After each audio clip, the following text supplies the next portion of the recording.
तमाम दोस्तों और साथियों का हार्दिक अभिनंदन है अपने जॉब्स अकेडमी के अद्भुत प्लेटफॉर्म से। Jammu Kashmir service selection board के ड्राइवर के एस्पिरेंट्स हूं या हाई कोर्ट के ड्राइवर के एस्पिरेंट्स हूं, ये वीडियो आपके लिए बड़ी इंपॉर्टेंट है। इसमें हम 2023 के पेपर के एनालिसिस करने जा रहे हैं, इन डिटेल बात करेंगे और आपको ये बताएंगे कि लेवल एग्जाम का किस तरह से अब रहेगा। पूरी मैंने इस पर डिटेल से रिसर्च करी है और मैं वो बातें जो मुझे पल्ले पड़ी है वो आप तक पहुंचा रहा हूं। सुनिए जरा ध्यान से। इसके हवाले से ये बताना जरूरी है, जिन जिन एस्पिरेंट्स की स्किल टेस्ट जो है उनका क्वालिफाई हुआ है, इन केस उन्हें कहीं हमारी जरूरत महसूस हो जाए। बड़े सारे बच्चों का ये कहना था सर किताब कोई है, अभी जहन में हमारे चल रहा है कि कोई किताब हम पब्लिश करेंगे इस बारे में, तो लेकिन अभी काम है उस पर। अगर इन केस की कोई बुक भी हमने लॉन्च करी है तो आपको इस व्हाट्सएप नंबर पे कांटेक्ट करना है, तो यहाँ से बैच की डिटेल भी हासिल कर सकते हैं। और इन केस हम जो बुक अब बनाने जा रहे हैं अभी सरसरी है, बच्चों की डिमांड के हिसाब से हम बात कर लेंगे। डिमांड आप इस पे क्रिएट कर सकते हैं, जैसे डिमांड आएगी हम किताब पर भी काम करना शुरू कर दिए हैं। ठीक है जी, चलिए 2023 के इस पेपर का देखते हैं क्या सिलसिला है।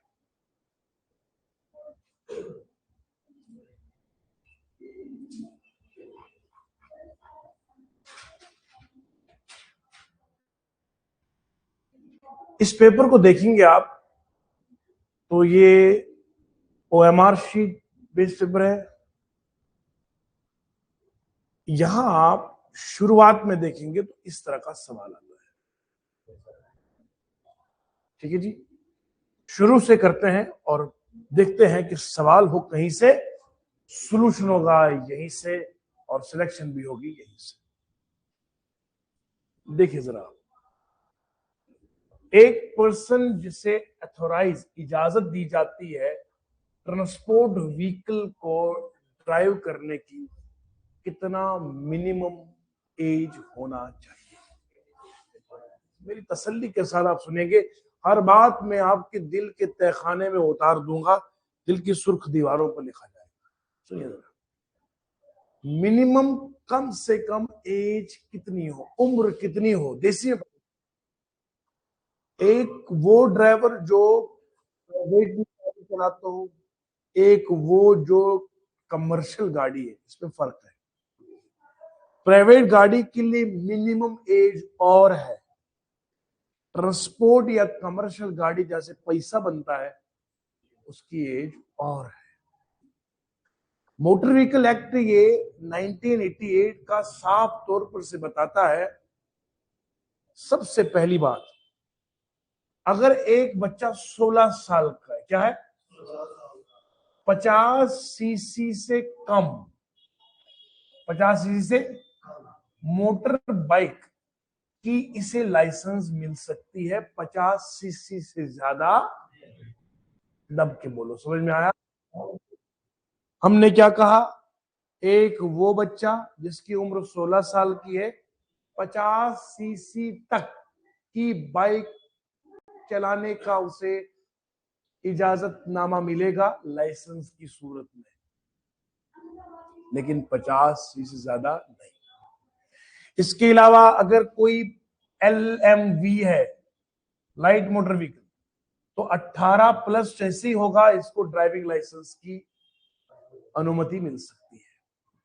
लेकिन अगर ट्रांसपोर्ट की बात करेंगे तो ट्रांसपोर्ट से हैवी मोटर व्हीकल कहते हैं, है ना, कमर्शियल कहते हैं, इसमें 20 साल जो है वो मिनिमम है, यानी कि 20 साल से ऊपर का होना जरूरी है। कम से कम 20 साल, कम से कम 20 साल। तो यहां का आंसर क्या आएगा? You got it? समझ में आया बेटा? इसके बाद आगे बढ़ते हैं। आप ड्राइव कर रहे हो 72 किलोमीटर पर आवर पे, किस पे बोलो? जो लाइव देख रहे खामोश नहीं रहेंगे, लिखते जाएंगे। 72 किलोमीटर पर आवर की आपकी रफ्तार है, और कितना आपकी गाड़ी चलेगी 20 मिनट में, इसमें तरीका याद रखना है। डिस्टेंस की फॉर्मूला है स्पीड इनटू टाइम। अब क्या बोलेंगे? स्पीड है 72 किलोमीटर पर आवर और टाइम दिया है 20 मिनट का। गुरुजी याद रखिएगा, यहां आर है वहां मिनट है, रिश्ता नहीं होगा। आर कहता है हम तो साहब आर है, ए मिनट तू क्या है, का तेरे से रिश्ता करूंगा, पहले तू मेरे लेवल पे आ। अब मिनट को आर के लेवल पे आने के लिए अपनी तरह के 60 लोग और खड़े करने पड़ते हैं। यानी कि आपको मालूम है एक आर में 60 मिनट होते हैं। तभी आर ने मिनट से कहा तेरे से क्या जरब लगूंगा साहब, हम आर है, तू मिनट है, पहले अपनी तरह के 60 ले आ, तब मेरे मुकाबले में आ। बच्चे से क्या अखाड़े में लड़ूंगा। तो फिर मिनट ने कहा कोई बात नहीं, हम भी ले आते हैं। जब मिनट को आर में बदलना हो तो नीचे 60 डालना है। बोलो जी, समझ में आया? अब यह आएगा 72 किलोमीटर पर आवर, वो बनेगा आपको 20, जीरो कटेगा तो यह 1/3 आएगा। 3 एकम 3, 3 दूने 6, इधर 1 चलेगा तो 3 चुके 12, तो कितना आएगा? 24 किलोमीटर। क्या बना? तो 24 किलोमीटर इसका आंसर होगा। इतना डिस्टेंस बनेगा। उम्मीद है कि आपके दिल में उतर गया होगा। आंखों में रहा, ये खास तौर पर आपके लिए शेर है। आंखों में रहा, दिल में उतर कर नहीं देखा, कश्ती के मुसाफिर ने समुंदर नहीं देखा, और जब से मैं चला हूं मेरी मंजिल पे नजर है। जब से मैं चला हूं मंजिल पे नजर है, आंख ने मेरी मील का पत्थर नहीं देखा। रास्ते में कांटे आए, पत्थर नहीं देखा, पांव छल भी हुए, जख्मी भी हुए, जब से मैं चला हूं मेरी मंजिल पे नजर है। अब चलिए आगे, क्लियर हो गया जी। मिनट को आर में बदलने की तरकीब। मिनट को अगर आर में बदलना हो तो थल्ले की लाना है 60। समझ में आया जी बेटा? Okay. The areas on each side of vehicle which are not visible through the mirror are known as। एक व्हीकल है, गाड़ी है, इधर के साइड, इधर का साइड शीशे लगे हो, साइड मिरर और है, रियर व्यू मिरर और है, इधर का नजारा नहीं दिख रहा है, इधर का नजारा नहीं दिख रहा है, इसे हम कहते हैं ब्लाइंड स्पॉट्स। क्या बोलते हैं? तो यहां पर आंसर क्या आएगा? Blind spot. Back side spot नहीं, नहीं ये भी नहीं, इसको बोलते हैं ब्लाइंड स्पॉट। ठीक है जी। और खास तौर पर जो बड़ी बड़ी गाड़ियां हो उनके साइड में आने की कभी गलती भी नहीं करनी चाहिए, क्योंकि उनके मिरर में वो ब्लाइंड स्पॉट्स जो है, क्योंकि लंबी गाड़ी है, कम होता है, विजिबिलिटी कम होती है, तो इसलिए सावधानी बरतना बहुत जरूरी है। आगे बढ़ते हैं। सवाल देखिए कितना खूबसूरत है। एक गाड़ी को पार्क करा गया रोड साइड पे 11 बजे के बाद, मतलब नाइट ड्राइविंग है। इस पीएम ने मुझे खुद बताया रात की बात है, एएम होता तो मसला और होता, सुबह की बात और है, शाम की बात और है। पीएम की बात कर रहा है। गाड़ी पार्क्ड है। पार्क्ड का मतलब होता है कहीं पर ठहराई हुई है, समझ रहे हैं आप? स्टैंडिंग और है, पार्किंग और है। कहीं लिखा होता है नो स्टैंडिंग नो पार्किंग, न गाड़ी खड़ी कर सकते न ठहरा सकते। खड़ी करने में ठहराने में फर्क है। आपने सवारी को उतारा, ये गाड़ी खड़ी करना हुआ, आप बहुत देर तक वही जमे रहे, ये है गाड़ी ठहराना। पार्किंग और है, स्टैंडिंग और है। तो कहीं पर लिखा होता है नो पार्किंग नो स्टैंडिंग, न सवारी उतार सकता है, न सवारी बढ़ सकता है, न यहां ठहर सकता है। समझ गए? तो बात यहां पर पार्किंग की है। 11 बजे के बाद क्या करोगे? ड्राइवर को उठा के अपनी सीट पे बिठा दोगे, नेक मशवरा है, लाजवाब है। ऐसा कोई फायदा होगा? बेचारा उधर सोया होगा, तुमने कहना नहीं यहाँ नहीं सो सकता, कुर्सी पे ही सो। काम मुसीबत में लग गया। कंडक्टर जो है और हेल्पर, उनको बीन अप्रोप्रिएट, कंडक्टर को बोला बेटा वो आपकी जगह है, उधर ही चिपका रहे, उससे कोई मतलब बनेगा नहीं। डोर लॉक होने चाहिए, ये नहीं, बल्कि parking light should be blinking. जो पार्किंग लाइट्स है वो ब्लिंक हो रही, टिमटिमानी चाहिए। क्यों? उससे आगे को पता चलता है कि ये जो इमरजेंसी लाइट्स है, हैजर्डस लाइट्स है, ये जल रही है, कोई रुका हुआ है, और या तो इसे कोई हेल्प की जरूरत है ना, या तो इसका कुछ ना कुछ प्रॉब्लम है, तभी जाकर गाड़ी खड़ी कर दी है। तो ये दूसरे को सेंस मिल रहा है कि आप यहाँ ठहरे हैं, कहीं अंधेरे के चक्कर में आपको वो कोलाइड न कर जाए, कहीं आप गाड़ी में नुकसान न हो, एक्सीडेंट न हो, इसलिए पार्किंग लाइट्स को ब्लिंकिंग मोड में रखना जरूरी है। इसके अलावा बच्चों के कमेंट्स भी साथ साथ में आ रहे हैं। शिवाश, आगे बढ़ते हैं। Reduction of traffic speed is effective in reducing. अगर आप ट्रैफिक की स्पीड को कम करोगे, क्या करेंगे? तो क्या होगा? इससे क्या होगा? ट्रैवल कॉस्ट कम होगा, डेंसिटी कम होगी, क्या होगा बेटा? Number of crashes is equivalent accidents. Accidents कम होंगे अगर आप अपनी स्पीड को कम करेंगे। मैं कहता हूं अगर आप पढ़ेंगे तो फिर कोई सवाल आपके सामने मुश्किल नहीं होगा। तो मुश्किलें तब दिखती है साहब, तैयार।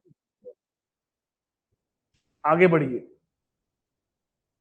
National highway of 4 lane divided carriage way means, आप हाईवे की बात करेंगे, इधर भी जमीन है, इधर भी जमीन है, बीच में सड़क निकाली गई, उस सड़क पे ये व्हाइट लाइन एंड में है, इधर भी व्हाइट लाइन आ रही है लगातार, उस व्हाइट लाइन से इस व्हाइट लाइन तक, ये जो बीच में जिस पर लुक पड़ी है, इसे कहते हैं कैरेज वे। क्या कहते हैं? असल जो सड़क है जिसपे चला जाता है, व्हाइट लाइन जो किनारे किनारे चलती जा रही है। बात है ना आजकल, किनारे किनारे ना चलिए, वही जो किनारे किनारे, समझ रहे? तो किनारा जो आता है, इसमें जो व्हाइट लाइन आती है दोनों साइड, उसका मतलब है एंड ऑफ कैरेज वे। क्या होता है? यानी कि उसके बाद कैरेज वे नहीं है, इतना ही रास्ता है।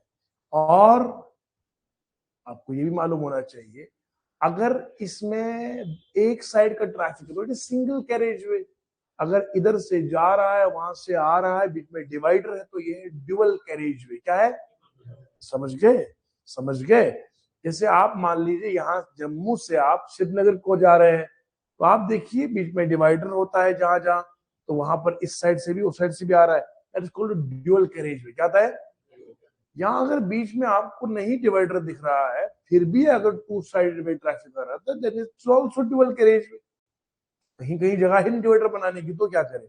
और ट्रैफिक आ भी रहा है, और it's called as dual carriageway. समझ में? अब यहाँ पे क्या है? नेशनल हाईवे में 4 लेन है। क्या है? 4 लेन कब होते हैं? जब दो जाने के हो, दो, समझ रहे? समझ रहे? तो इसमें क्या है? having 2 lanes in each direction, having 2 lanes in one direction, 4 lanes each direction, 4 lanes in one direction। चारों एक साइड है, बोलो बेटा। वन डायरेक्शन में, ईच डायरेक्शन में कौन सा आएगा? 2 lanes in each direction या 2 lanes in one direction? बोलो, याद रखिएगा। यहां क्या लिखा है? 4 lanes और ट्रैफिक इन ईच डायरेक्शन। क्या है? शाबाश। मैं यहां बच्चे जो लाइव इस वक्त जुड़ रहे हैं, आप लाइव चैट में बता दीजिए कौन सा आंसर सही है। शाबाश। दब के बोलेंगे, कोई खामोश न रहे, बोलते जाएंगे। शाबाश।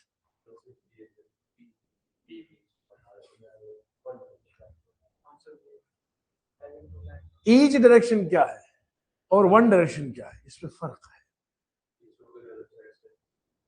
मैं कहूंगा पानी जो है वो आप एक बकेट में डाल दीजिए। इसका मतलब है 2 बकेट अगर है तो एक ही में सारा डालना है। अगर लिखा है ईच बकेट में डालिए, इसमें भी डालना है। और ईच का मतलब 2 है, 1 का मतलब तन्हा है। दब के बोलो, समझ में आया?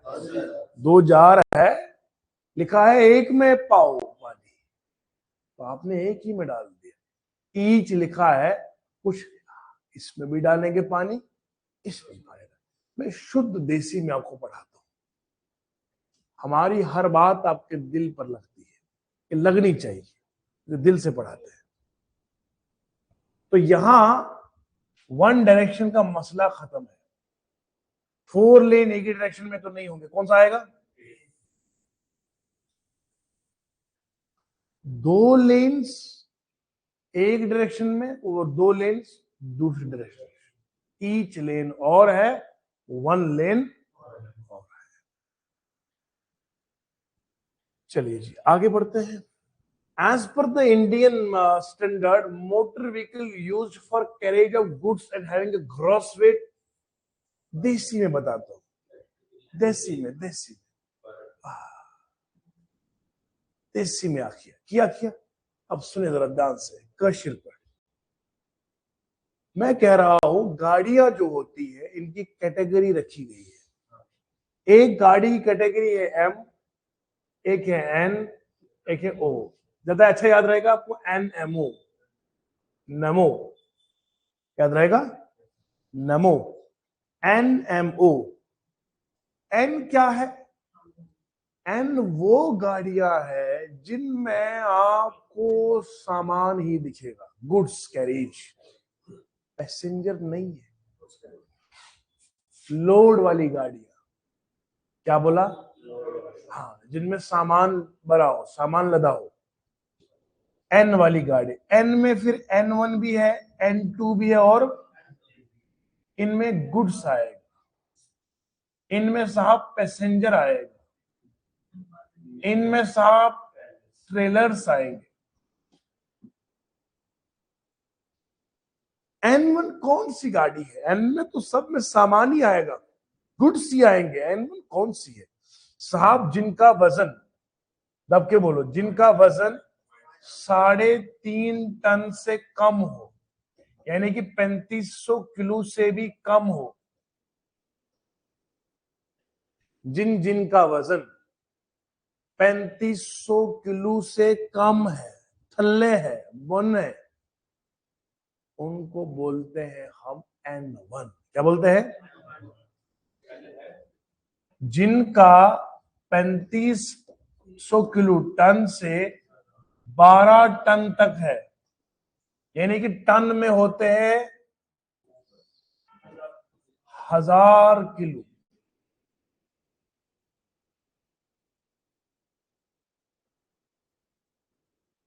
दब के बोलिए, समझ में आ रहा है? जिनका 3.5 3500 से लेकर 12,000 किलो का जिनको वजन होगा, N2 में आते हैं। और जिन का वजन 12 टन से भी ज्यादा है, अगर टन में सवाल ना आए, किलो में आए, तो लिख देना 12,000 किलो से भी अधिक जिनका हो, वो N3 में आते हैं। ये लोड के साथ ही, लोड ही का तो होगा गुरुजी। तो यहां याद रखिएगा 12,000 टन सिर्फ बॉडी का तो नहीं होगा, ऑब्वियसली लोड समेत होगा। 12,000 टन है साहब, कोई मजाक की बात नहीं है। तो इसमें एन तो जनरल नाम है सबका, N2 भी नहीं है। N12 गुमराह करने के लिए आंसर कौन सा आएगा? समझ गए मेरी बात? यही मसला हल कर देंगे आगे वाले का भी, क्योंकि हमने ठान लिया है, जम्मू कश्मीर के बच्चे जो भी हमारे प्लेटफॉर्म से जुड़े हैं, चाहे ऑनलाइन पढ़ रहे हैं या ऑफलाइन पढ़ रहे हैं, अपनी जॉब्स एकेडमी आप खुद भी सर्च करेंगे, प्ले स्टोर की ऐप है तो जॉब्स एकेडमी। आपको मैं बता रहा हूं जो मुझे सुन रहे हैं दोस्तों, अभी भी वक्त है। अगर आज तक कुछ भी नहीं पड़ा है, वक्त आप बदल सकते हैं, आप बाजी पलट सकते हैं। मगर कब? आज से ही अगर ठान लिया है कि मैं मेहनत करूंगा, फिर देखिए कैसी किस्मत बदलेगी आपकी। मगर ये आपके अपने हाथ में है। हमारा काम है कि आपको समझाना, दिल में बातें उतारना, कॉन्सेप्ट देना, पढ़ना, प्रैक्टिस करना, रिवाइज करना आपके खाते में है। क्लियर हुआ जी? एम वाली गाड़ी कौन सी है शबाश? एम गाड़ी वो होती है जिसमें पैसेंजर होता है। क्या होता है शबाश?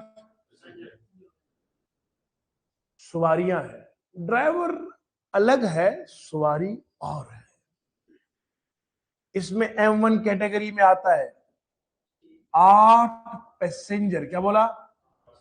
8 पैसेंजर से कम मगर ड्राइवर अलग से, उसको बोलते हैं M1। ड्राइवर अलग है, ड्राइवर के साथ कोई मसला नहीं, ड्राइवर अलग, पैसेंजर 8 से कम M1। M2 क्या है? पैसेंजर 8 से ज्यादा है, ड्राइवर अलग से है, और इसका वजन 5 टन से कम है। 5 टन से, दब के बोलिए, जब 8 से ज्यादा पैसेंजर हो, ड्राइवर अलग हो, 5 टन से वजन कम है, इसे M2 कहते हैं। क्या कहते हैं? M3 देखिए गुरुजी, 8 टन से 8 पैसेंजर से ज्यादा है, एक ड्राइवर अलग है, और 5 टन से ज्यादा वजन है, इसे कहते हैं M3। क्या कहते हैं? तो चाहे आप बात करें एन की, बात करें एम की, या ओ की बात करें, ओ ट्रेलर्स होते हैं, उसमें O1, O2, O3, O4, पहले वाले का वजन 0.75 से कम। दूसरे का बता सकते हैं कहां तक है? 0.7 से लेकर कहां तक? 3.5। तीसरे का 3.5 से लेकर 10 तक, फिर 10 से अधिक को बोलते हैं O4। सवाल हो, सॉल्यूशन होगा, और सिलेक्शन भी होगी। मगर ये होगा कैसे? सिर्फ नारा लगाने से नहीं होगा, ये घर पे बोलना है, मेहनत के बाद। शीशे में सामने, मिरर सामने रखो, जिसमें आप सूरत अपनी देखते हो, बोलो क्या सिलेक्शन होगी कि नहीं होगी। जमीर आपका जवाब खुद देगा। बस ये वाली स्पीड देखो आप, क्योंकि वो गालिब साहब ने लिखा था, उम्र भर इसी बात का दुख रहा, उम्र भर इसी बात का, धूल चेहरे पे थी, आईना साफ करता रहा। मैक्सिमम स्पीड एन गाड़ियों की, एन गाड़ी क्या है? जिनमें सामान, गुड्स होता है। 4 लेन डिवाइडेड कैरेज नेशनल हाईवे पे कितना होता है? इस पर मैं बताना चाहूंगा, गैजेट ऑफ इंडिया में आर्टिकल पब्लिश होता है 6 अप्रैल की तारीख याद करो, 2018 की, जुमे का दिन था, फ्राइडे का। तब जाके स्पीड लिमिट के हवाले से डॉक्यूमेंट छपा। किस तारीख को? 6 अप्रैल 2018। दिन कौन सा था? फ्राइडे का। उसमें बताया गया ये कैटेगरी ये गाड़ियों की है, ये रोड है, इस पर ये स्पीड रहेगी। समझ रहे हैं? एन कैटेगरी में कहा गया है कितना होना चाहिए। आगे चलिए, आप पहले बताइए स्वाद आ रहा कि नहीं आ रहा है? अरे चस आनी चाहिए। फ्री पैसेज किस गाड़ी को देना चाहिए? सुपरफास्ट वालों को, ट्रांसपोर्ट वालों को, पुलिस वालों को? कौन सा? फायर सर्विस की गाड़ियां और एम्बुलेंस गाड़ियों को प्रायोरिटी बेसिस पे आपको जगह देनी चाहिए। रोकने की कोशिश अगर करी है तो फिर दारा याद कर लो, 194E के हवाले से आपको जुर्माना 10,000 रुपए का लग सकता है अगर आपने गाड़ी को रोका। आपका लिए यही आदेश है मोटर व्हीकल एक्ट का कि आप अपने लेफ्ट साइड को पकड़िए, राइट ऑफ वे इन गाड़ियों को, फायर सर्विस की गाड़ी, एम्बुलेंस गाड़ियों को इजाजत है कि वो बिना रोक टोक के आप उन्हें जाने दीजिए। रोका, इस धारा के हिसाब से आप पर जुर्माना लगेगा। इसके बाद what do you when property of third party damage due to accident? क्या करते हैं आप? When, what do you do, क्या करते हैं when any property of third party damage due to accident?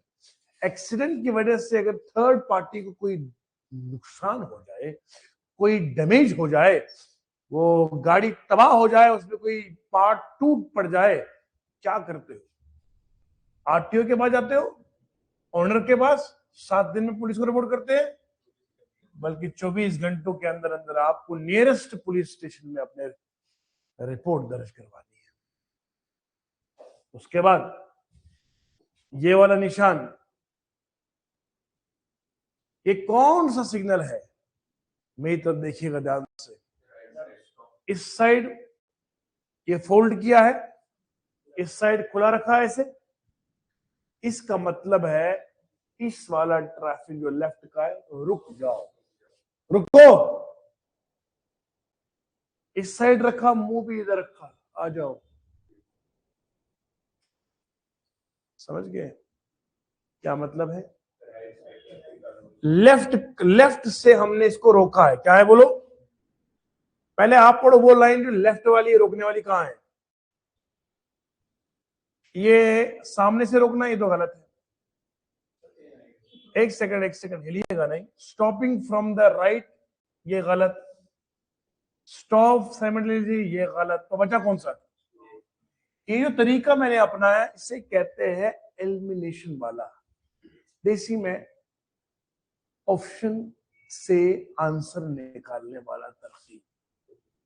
अगर कभी कभार अंग्रेजी इतनी है कि मेरे प्यारे दोस्त को अंग्रेजी आती कम है, टेंशन की बात नहीं, ना कोई शर्म की इसमें बात है। हमने यही ऑप्शन से ही देखकर आंसर फाइंड करना है। हमने एग्जाम पास करना है साहब, अंग्रेजी क्या करना है? हम देखेंगे यहां स्टॉप लिखा है फ्रंट से, फ्रंट का आया तो ये निशान तो फ्रंट में लगता ही नहीं है। सही है। ये कहता है फ्रंट में, अब फ्रंट आया तो ये आंसर भी खत्म। ये मैं उसके लिए बात कर रहा हूं जिसको अंग्रेजी में सिर्फ यही फ्रंट बिहाइंड वाला ही समझ में आया है। तो दोस्त कोई टेंशन नहीं, हम है ना आपके लिए। हमने कहा फ्रंट लिखा, कैंसिल। फ्रंट लिखा, इसका मतलब क्या है?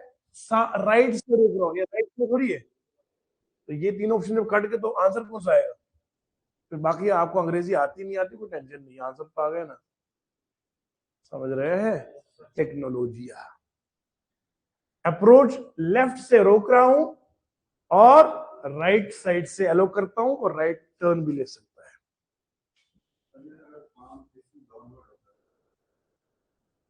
कौन सा पाम? आप बता दो, आई विल टेल यू। देखिए, मैं आपको सारे साइन बताता हूं। ये वाला निशान जो डाउनवर्ड्स है, अव्वल तो जितने भी ट्रैफिक पुलिस के आते हैं, ये पाम या तो फ्रंट में होता है या तो साइड्स में ऐसे होता है। ये सरफेस, इसकी पाम जो है ना, ये इसका फेस बाहर की ओर होता है। ठीक है। और इन केस वो इस तरफ रखता है तो वो इस बिहाइंड वाले को रोक रहा है ना? समझ रहे मेरी बात? ये वाला निशान जहां तक हमारे तजुर्बे में आता है, ये ड्राइवर राइट हैंड से रखता है अगर उसको गाड़ी को स्लो डाउन करना हो। जहां तक मेरे तजुर्बे में बात आई है, ट्रैफिक पुलिस के जो हैंड सिग्नल्स है, उनमें या तो ये वाला है, या तो ये वाला है, या तो इस साइड है और यूं एलो कर रहा है। चाहे इसको ऐसे रखो या ऐसे, समझ रहे हैं आप?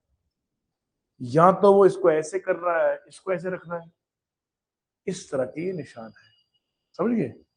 इसका मतलब है ये इस साइड को फिर रोकेगा अगर ट्रैफिक पुलिस वाला कर रहा है तो। आम ड्राइवर करेगा तो उसकी मीनिंग अलग है। अब ये देखिए जरा आप, अब ये ऐसे कर रहा है, इधर वाले को भी रोक रहा है और am I right? देखिए जरा, तो यहां देखना आप कहां लिखा है, वार्निंग है नहीं है। ये देखो लेफ्ट से रोक रहा है मगर राइट से लो कर रहा है, ये कर रहा है साइमन स्टॉप एक ही साथ, फ्रंट से भी और सामने से भी रोक रहा है, और ये बात है साइमल्टेनियसली का मतलब होता है एक साथ ही। अभी तक मैं ये खेल खेल रहा था, तो ये क्या है साइमल्टेनियसली, कहां से बोलो, अभी तक आपने जितने सवाल किए बंदे का मोमेंटम आ रहा है, सर कुछ पेपर नहीं है, जोश आ रहा है, जज्बा आ रहा है, सर ये कुछ नहीं, दुलूंगा पेपर को, मेरी जान बढ़ने दो आगे, थोड़ा और मुझे आगे बढ़ने दो, मैं बताता हूं।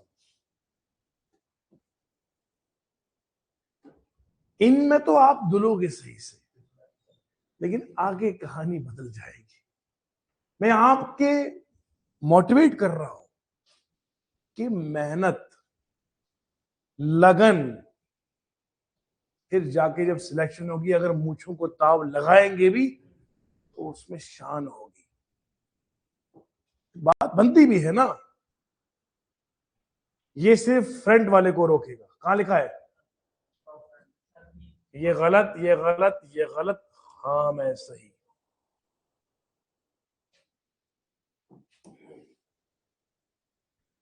ये देख रहे हैं आप, व्हाट इज दिस, ये कहां जा रहा है एंटी क्लॉकवाइज। एंटी क्लॉकवाइज क्या हो रहा है बेटा बेटा,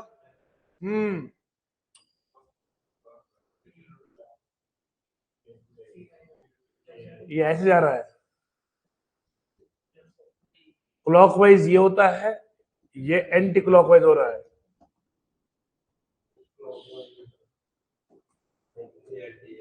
क्लॉकवाइज और है, एंटी क्लॉकवाइज और है।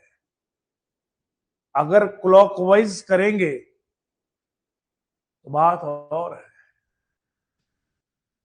एंटी क्लॉकवाइज की मीनिंग और है। अब ये देखना आपको जरूरी है कि ये कर क्या रहा है। ऑप्शन पढ़ते हैं, लेफ्ट की तरफ जाएगा, टर्न राइट की तरफ जाएगा, ब्रेक डाउन है, ये है। देखो इन ऑप्शन में ना ये है ना ये है और ना इसमें दिया ही ये वाला है, तो फिर इसको मैं एंटी क्लॉकवाइज समझूंगा। मैं क्या करता हूं कभी कभार, अगर डायग्राम समझ में नहीं आवे, ऑप्शन देखे, समझ रहे हैं, हाँ तभी तो पूछा है मेरी जान, आपके जज्बों को उभारने के लिए ये या ये, इस मसले में आप अपने दिल को बोला करें all is well, all is well. आप ठंडे दिमाग से क्या करें, नहीं इधर समझ में आया ना, यूं है या यूं है, तो आप एग्जाम हॉल में खड़े हो जाओगे, जरा सुपरवाइजर परेशान हो जाएगा, इसके अंदर कौन सी आत्मा आ गई है। ऐसा नहीं, उसमें आप जो है यहां करेंगे, यहां से देखो स्टॉप का तो नहीं आएगा, ब्रेक डाउन का भी नहीं आएगा, राइट टर्न करने के लिए ये तो आता नहीं है, राइट टर्न करने के लिए ऐसे आता है, ऐसे आता ना, राइट टर्न करें तो ये होता है, ये तो स्लो डाउन होता है, राइट टर्न के लिए सीधा आता है ऐसे, तो राइट टर्न तो है नहीं है, तो फिर ये लेफ्ट ही है।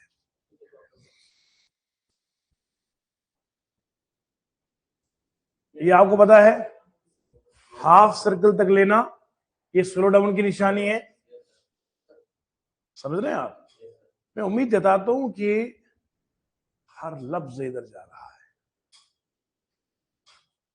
ये देखिए ये निशान किसका है, स्लो डाउन का है, और अब देखो शक्ल से तो नहीं दिखेगा ना, इतनी साफ तो है ही नहीं है, लेफ्ट टर्न है नहीं, राइट टर्न है, ब्रेक डाउन है नहीं, मैं ऑप्शन में देख रहा हूं ना।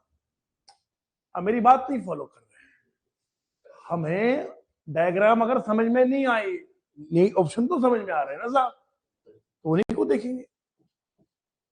ये आपको पता है ये स्टॉप के लिए, अब ये शक्ल दिखी, कौन सा इसमें आएगा, 17 सवाल तक तो आपने दुआ निकाल दिया, कुछ भी नहीं पेपर है। अभी देखिए आगे, ये तो आगाज़े मोहब्बत है। आगे देखिए, ये लेफ्ट टर्न राइट इमरजेंसी क्या है बोलो?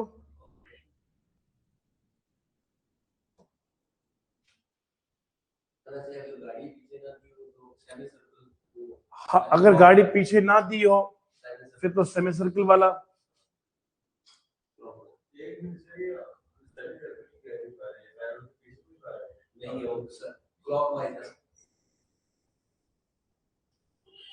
ये वाला निशान देखिए, बहुत सारे लोगों का 2026 के इस साल में ये कहना है कि जब से जूनियर असिस्टेंट का पेपर हुआ है, अभी अप्रैल की बात है, पेपर बहुत लेवल हाई हो गया है, पेपर बाहर सिलेबस से आया है। हमने कहा मेरी जान, कभी आपकी नजर 2023 के ड्राइवर के पेपर भी पड़ी है? अगर पड़ी होती आप शायद ये जुमले ना कहते। उन्होंने बोला क्या कहा गुरुजी? मैंने कहा आज यूट्यूब पे अपनी जॉब्स अकेडमी की आप देख लीजिए, डिटेल वीडियो है, आज पूरा एनालिसिस करके बताया 2023 के ड्राइवर में जो लेवल रखा गया है वो आपको बताएगा 2026 में लेवल क्या होना चाहिए। आप देखते जाइए। ये सवाल मैचिंग का कब पूछा गया है? तो 2026 में अगर मैचिंग का सवाल आया तो कोई गिला, कोई शिकवा नहीं। आपको यहां पता होना चाहिए, ये वाली लाइट ट्रैफिक के लिए है, ये लाइन जो है व्हाइट है ये स्टॉप लाइन है, ये जेब्रा क्रॉसिंग है, ये जो बीच में लाइनें हैं ये बताती है कि लेन दो अलग अलग है।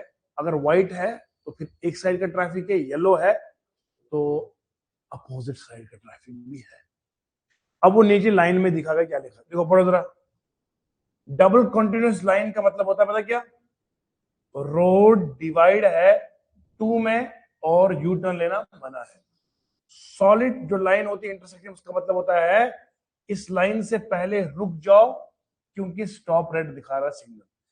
ऑल्टरनेट ब्लैक एंड व्हाइट का मतलब होता है, इसका मतलब है जब सिग्नल लाल हो लोगों को चलने दो, उसके बाद तुम चलो। ट्रैफिक सिग्नल क्या करता है? ये कंट्रोल करता है ट्रैफिक फ्लो को, एक्सीडेंट्स को मिनिमाइज करता है, पेडेस्ट्रियन के लिए सेफ करता है। ये आप मेरी बात से सहमत है? ये 2023 का पेपर है साहब, 26 का नहीं। अब चूंकि वक्त भी आगे जा रहा है, मैं फिलहाल यहीं पर मुकम्मल करूंगा, फिर आपको और आगे बताऊंगा। मैं ऐसा नहीं है कि पार्ट नंबर 1 है, पार्ट 2 भी आएगा। समझ रहे? पूरा पेपर डिटेल से बात करते हैं, तसल्ली से। जल्दी तो नहीं है, मैं ना सफलता की ओर चलेंगे। जब आप व्हाइट लाइन की ओर बढ़ेंगे, जब आप इंटरसेक्शन पे है, मोड है, येलो सिग्नल जो वो ब्लिंक कर रहा है, येलो सिग्नल का नाम लाइट भी है, ब्लिंक ब्लिंक ब्लिंक टिमटिमा रहा है, तो क्या करिए? Stop and wait, green signal के लिए प्रोसीड करेंगे, ये करेंगे, क्या करेंगे बोलो?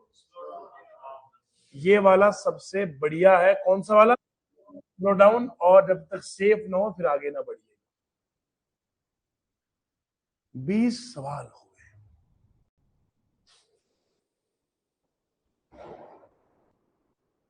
20 सवाल, अभी तो 100 सवाल बाकी है। क्योंकि वक्त इसलिए हुआ, हम एक्सप्लेन कर दे चीजों। कल के हिस्से में हम यहां से आगे बढ़ेंगे, और फिलहाल जो बच्चे देख रहे हैं कि पार्ट 1 है, 40 मिनट पर आधारित की पार्ट, और हमने आपके सामने तमाम चीजें खोल खोल कर समझाई हैं। हम सिर्फ टिक टिक नहीं कर रहे, बता भी रहे कि ऐसा है तो क्यों है, ऐसा नहीं तो क्यों नहीं। ये तो 2023 का है, तो किसी भी बच्चे को कोर्स रिलेटेड जानकारी चाहिए या ऑफलाइन ऑनलाइन में, दिए गए नंबर पर टीम से बात करिए और हमारी जो है सुविधाओं का लाभ उठाइए। धन्यवाद, आपका समय शुभ रहे। बहुत बहुत शुक्रिया जुड़ने के लिए, थैंक यू सो मच, और बढ़ते हैं आगे।